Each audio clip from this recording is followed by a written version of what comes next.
5 seconds. You could see up a little bit. We were flat on our backs, and I recall that circling over the spacecraft were a couple of seagulls, and I've often wondered what happened to those seagulls. They must have been the most surprised birds in the world when that thing lit off. T-minus 15, 14, 13, 12, 11, 10, 9. We have ignition sequence start. The engines are on. 4, 3, 2, 1, 0. We have liftoff.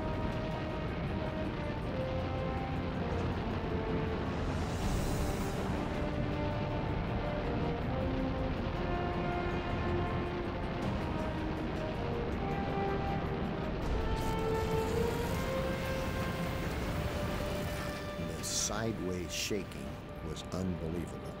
The vibration was so intense you couldn't see the instrument panel. We have cleared the tower. I thought we'd had it during the launch. I was hoping that Frank Borman didn't have his hand on the abort controller. He said he took his hand off and he'd rather die than make a false abort. 1 minute after liftoff, the Saturn V is already supersonic. Well, the Saturn V is still the most powerful machine that man has ever devised. 20 tons of fuel a second, 7.5 million pounds of thrust. I think we were all surprised at how strong that thing was. It had had 2 or 3 iffy missions before ours, but it was a piece of cake. It just worked beautifully. Unbelievable.